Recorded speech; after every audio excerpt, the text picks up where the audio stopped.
శ్రీ రమణాష్టమ లేఖలు 252 శాస్త్రములు. ఇది జూలై 2, 1949 వ్రాసిన లేఖ.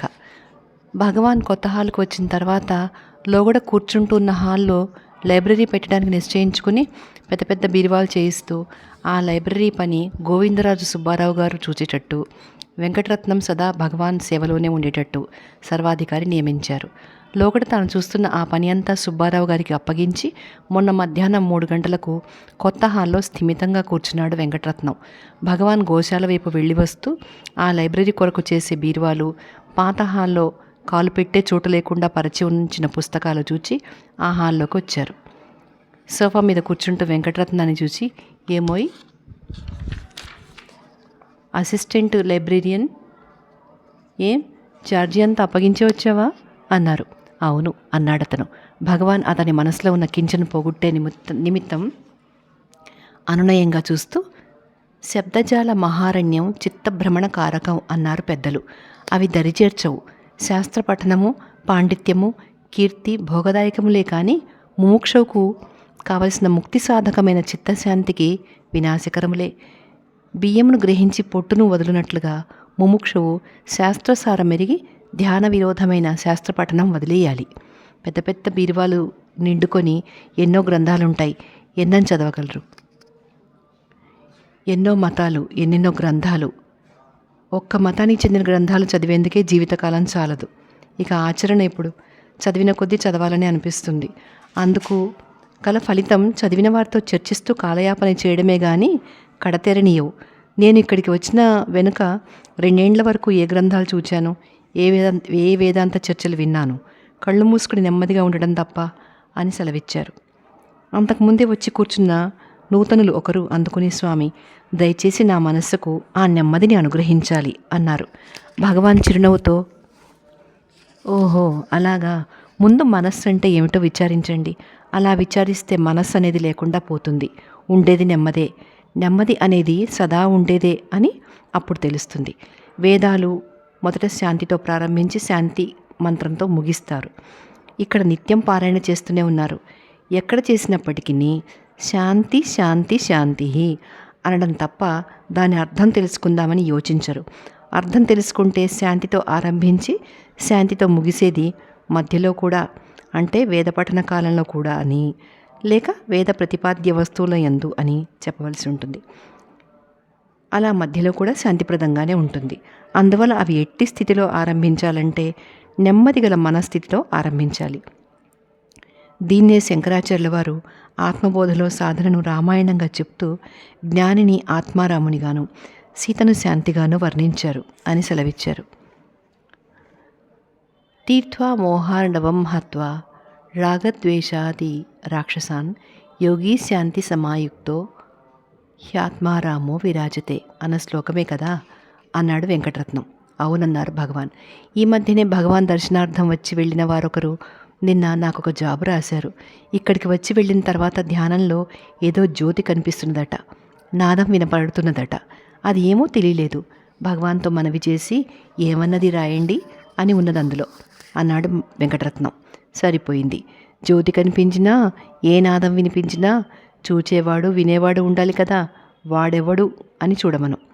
పైవాటి వివరాలను గురించి చింతించరాదు. చూచేవాడెవడని విచారింపనారంభించినాడా వాటిని గురించిన తలంపే పోతుంది. అవి వచ్చినా పోయినా లక్ష్యం ఉండదు. తాను లేక అవి లేవు. తన గురించి ఎవరికీ సందేహం లేదు కదా. అటువంటి నిశ్చయమైన తన్ను వదిలి వాటిని గురించి సందేహాలు, ఆ సందేహాలు తీర్చుకునేందుకు పలు ప్రయాసలును, సందేహించేవాడిని సందేహించమను అన్నారు భగవాన్. ఇన్ని అనుభవాలు నేనెవడను అని విచారణ చేత మట్టమైతే సాధకునికి శాస్త్రాలే అవసరం లేదా అన్నాడు రత్నం. అవును, శాస్త్రాలు చదివితే పండితులతో చర్చించి సంతసించవచ్చును, కానీ సాధనలో అంతకంటే ప్రమేయం లేదు. తలపు వచ్చినంత వరకు ఎవరికి వస్తున్నది అని విచారించు. దీనికి మురువు మౌనం. మురువు అంటే విధం. ఎచ్చట చూచుటకు వినుటకు తనకన్నా అన్యమైనది ఏదీ లేదో అదియే బ్రహ్మము, భూమ, అదియే ఆత్మ, అదియే తాను అని సెలవిచ్చారు భగవాన్. ఇట్లు సోదరి. 253వ లేఖ. అద్వైత దృష్టి. ఇది జూలై 10, 1949 వ్రాసిన లేఖ. ఈ మధ్య ఆంధ్రులు ఒకరు వచ్చి తెలుగులో గజేంద్ర మోక్షం కథను ప్రస్తావిస్తూ పోతన భాగవతంలోని ముఖ్యమైన పద్యాలు కొన్ని చదివి ఆ గజేంద్రునికి కలిగిన సాక్షాత్కారాన్ని గురించి భగవాన్ అభిప్రాయం ఏమిటి అని అడిగారు. భగవాన్ చిరునవ్వుతో, ఇదిగో చూడండి, తన రక్షణ నిమిత్తం కదా గజేంద్రుడు ప్రార్థించింది. ఇప్పుడు మీరు చదివిన పద్యాలలోనే భవము, దోషము, రూపము, కర్మము, నాశము, గుణము మొదలైనవి లేనివాడని, కలడందురన్ని దిశలను అని చెప్పి ఉందే. అంటే సర్వత్రా పరమాత్మయే గోచరిస్తుంది. ఇక బాధించేదెవరు, బాధింపబడేదెవరు? ఆ విషయం అంత పరిపూర్ణంగా ఉంటే ఎక్కడో వైకుంఠంలో కోట వెలుపలి తోటలో నుండి ఊడిపడ్డారట. అదంతా భావన మాత్రం కాక మరేమిటి? సాక్షాత్కారం అట. కారం ఏదో ఒకటి అని సెలవిచ్చారు. అయితే సాక్షాత్కారాన్ని భావన మాత్రమేనా అన్నారా భక్తులు. ద్వైత దృష్టికి సాక్షాత్కారం, కానీ అద్వైత దృష్టికి అన్నీ భావన మాత్రాలే అని సెలవిచ్చారు భగవాన్. కొంతకాలం క్రిందట యాత్రార్థులైన కొందరు ఆంధ్రులు వచ్చి కొన్నాళ్ళు ఉన్నారిక్కడ. వారిలో ఒక స్త్రీ భద్రాద్రి రామదాసు కీర్తనలు అప్పుడప్పుడు హాల్లో పాడుతూ వచ్చింది. ఒకనాడు ఇక్ష్వాకు కుల తిలక అన్న కీర్తన పాడింది.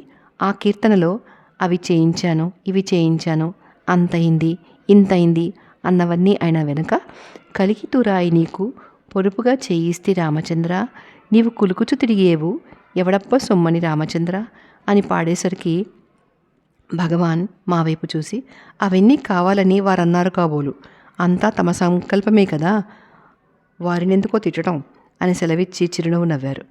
తిట్టినా దేవుణ్ణి తిట్టాలన్నారు కదా అన్నారు ఒక భక్తులు. అది సరేలేండి, అప్పరు కూడా ఒకచోట ఇదే విధంగా నిందాస్తుతి చేశారు. అంటే మృదువుగా తిట్టారు. దానికేమి కానీ అది చేయించాను, ఇది చేయించాను అంటారే, చేయించేందుకు తానెవరు, వారిని విడిచి తానొక్కడున్నాడు కాబోలు అన్నారు భగవాన్. భగవంతుడు భక్తుడు అని అనుకున్నంత వరకు ఇది ఉండేదేగా అన్నాడా భక్తుడు. అదే ద్వైత దృష్టితో ఉన్నంత వరకు అంతే. అద్వైత దృష్టిలో ఇదంతా ఉండదు. నీవే నేను, నేనే నీవుగా అయినప్పుడు ఇహ చేసేదెవరు, చేయించేదేమి అని సెలవిచ్చారు భగవాన్. దానినే పరాభక్తి అంటారా అన్నారా భక్తులు. అని తల ఊపి ఊరుకున్నారు భగవాన్. భావబలంబుచే భావనాతీత భావాస్థితి మునులు పరభక్తి అనిరి. ఉపదేశానుసారం నిపుదల ఉంది. ఇట్లు సోదరి. 254వ లేఖ, జ్ఞానయజ్ఞం. ఇది 26 జూలై 1949 వ్రాసిన లేఖ. మొన్న ఉదయం గుర్రం సుబ్బరామయ్య గారు వచ్చారు. వారు వస్తే భగవాన్ వద్ద సదా మాట్లాడుతూనే ఉంటారు కదా. ఈ ఉదయం కూడా ఇదే విధంగా మాట్లాడుతూ, నేను ఇక్కడికి వచ్చేటప్పుడు మద్రాసులో దిగి నాగమ్మ అన్న డిఎస్ శాస్త్రి గారింటికి వెళితే అక్కడ గీతా కాలక్షేపం జరుగుతోంది అన్నారు. భగవాన్ సానుభూతితో, అవును, ప్రారంభించేందుకు ముందు అంతా ఇక్కడికి వచ్చే వెళ్ళారు. ఇప్పుడు ఏ అధ్యాయం చదువుతున్నారు అన్నారు. 4వ అధ్యాయం జ్ఞానయోగం చదువుతున్నారు.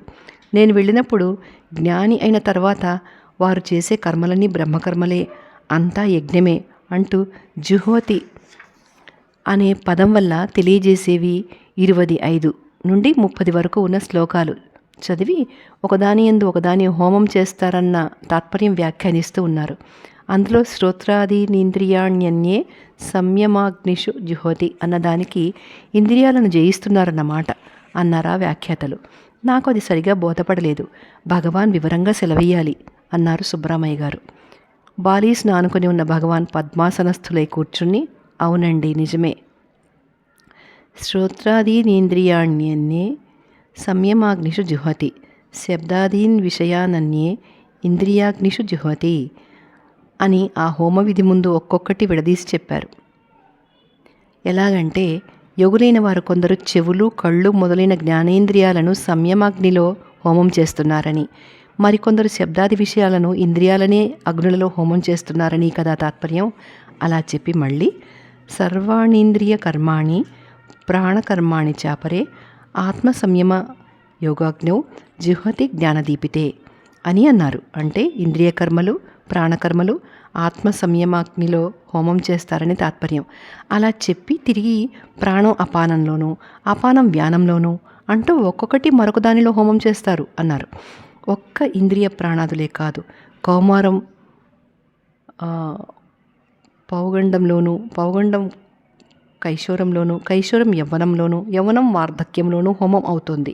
ఉచ్ఛ్వాస నిశ్వాసాలు కూడా అంతే, సదా ఒకదానిలో ఒకటి హోమం అవుతున్నాయి. మనకు తెలియకుండానే ఈ హోమం జరుగుతున్నది. ఇప్పుడు తెలిసి చేయడమే జ్ఞానయజ్ఞం అంటారు అని సెలవిచ్చారు. వేరొక భక్తుడు అందుకొని, ఆ జ్ఞానయజ్ఞం చేసేందుకు జీవదోషాలు పోవాలి అంటారు కదా, ఆ దోషాలు పోయేదిలా అన్నారు. ఎట్లాగా?